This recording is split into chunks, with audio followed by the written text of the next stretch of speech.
Hello, happy Valentine's Day, honey buns. This is when this video is going up, but today we're gonna be doing this nude sparkly eye type situation, and we're going in with that shade I pointed to earlier as our transition shade. Now I'm using a random palette, so they don't have actual names, so please bear with me. I'm gonna try to show y'all every shades I wear. We're just using like four, I think 3 to 4 shades, I believe. I did recorded this video a month ago. Bear with me. But yeah, we're gonna build up our transition shade. You really can't see it, so it's kind of pointless, but I just want to make sure everything's just gonna glide on very, very smoothly. Alright. So going in, we're gonna take this red toned brown shade on a really big fluffy brush because I wasn't trying to apply a lot of product, but I wanted just enough, and that's just what that brush was given. Not a lot, but enough. You know, you can always tap it off and go back in. I go back and forth between tapping and non-tapping. Like, I tap it there. I don't think I tapped it the first time. But, you know, sometimes I tap it and sometimes I don't. It's just whatever clinches my thirst at that moment. So we're doing the tape measure to tape product process, you know, because I want the clean, sharp look. But it's easy to get it with a makeup wipe. Just go from the corner of your eye straight up. Okay? You don't necessarily need tape, but I ended up taking the tape up halfway anyway. So we're going to take that dark chocolate brown situation. I want a deeper brown, like a true brown, but I haven't found one yet. So, in a single form, I should say. So, yeah. The Juvia's Place out of the, what is this, Warriors 1 palette. It works nice, but yeah, we're going to take in that chocolate brown. We're going to pop that inner crease as well as in the outer part of our eye. Mostly like building it on the outer part because this is more of a cool tone brown situation. I don't know. It's not as warm as I thought it was going to be, but mixing warm and cool tones does nothing, really, honestly. Like, you can mix warm and cool and create a look, and that's basically what I did. Like, yeah, that brown is definitely more warm tone. So I'm going back in with the first initial shade that we use as our transition shade, just to blend all that out, honey. You know, gonna make everything look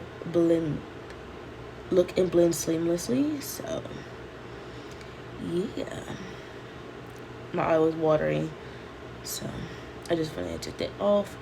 So we're gonna take that shade and really it's like an off-white creamish looking shade. We're gonna use it as a brow bone highlight because if you don't know me, I don't like brow bone highlight. I don't like shimmery brow bone highlights, honey. They have to be matte, and I like a bright brow bone highlight. It's just, I feel like it lifts my eye a little bit because I don't have much lid space, so, you know, it is what it is. I have like janky eyeballs, but yeah. So going in with the Mayron mixing medium, we're going to use that as our glitter glue because I used up all my glitter glue and my next one busted, so I didn't have that one. But I used up my other one, and then the new one ended up busting, and I just haven't repurchased it because I have that. So I just apply the mixing medium straight to the eye. I don't suggest doing that if you're scared because if that shit gets in your eye, girl, your eye burns, which is what caused my eye to burn the first time. Or water the first time is because I put on too much. And yeah. So we're going to take this shade from the Two Moods palette. I don't know what the shade's called. I took it out of the Two Moods palette. I want to say it's called Ballerina, but it's not. But yeah, it doesn't have a name. I have to go back and look on the website.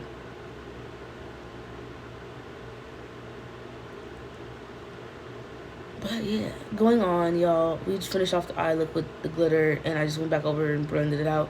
Taking our primer, I'm using the Tatcha liquid silk canvas and putting that on our T-zone area, and then we're also going to prime our face with the Milk Pore Eclipse primer. This is a oily girl's best friend, honey. So for foundation, we are using the NARS Soft Matte Focus foundation. This is the wrong shade, the complete wrong shade. I don't care. I only use this foundation for my YouTube purposes, by the way. So that's the only reason why I still have her. Like, I don't really wear a lot of makeup out and about. Okay, like, I'm not that type of person. So anyway, like, once we get that foundation blended out and we get it on as nice as we gonna get it to the coverage of our liking. She's a little bit more full coverage than I was going for, like medium to full or medium full coverage type situation. I was going more of a sheer, but you know, what else. So of course, not me dropping a damn sponge on the floor. And having to pick all the cat hair out. We're picking out a concealer. I end up going in with the Huda Beauty Faux Filter Concealer. I forgot the name of the shade. I only have 3 shades, so I think it's Praline. I'm pretty sure it's Praline. That's the darkest shade I have, and yeah, I was like, ooh, that's not what I was going for. So I'm going in with Cookie Dough right now, which is the lightest shade I have. And Cookie Dough I usually use on my eyes, like an eye primer, but yeah. So I'm stealing this little trick I seen from Makeup by Torrance, is where you blend all the product forward instead of back. Like, I did take it back a little bit to clean up the rest of my eyeshadows, but for the most part, I end up pushing the product forward towards the inner part of my eye, like towards the nose. And it definitely made a little bit of a difference. I don't know if I would continue to do that, but I do like the fact that when I pull it out, like, it helps my eyes have a more lifted look. But yeah, so we're popping open a brand new powder. This is the Laura Mercier translucent powder, just the original in the limited edition packaging, and we're trying that out for the first time. I don't dislike it, but I don't like it. I feel like the Ultra Blur is a little bit more smoothing on the skin, but it's nice. It definitely set my under eyes concealer. It did like do some creepy shit later on, but it's not that bad. So we're taking the Laura Mercier Ultra Blur powder in medium deep, and that's the powder I use to color correct this foundation. In person, it's fine. On my camera, it still comes off really light, like it really didn't do anything. But trust me, in person, like, it matched after I put the powder on. So, you know, gotta spray our face with the Avion spray, get everything set in place, honey. Fan it off, let it dry.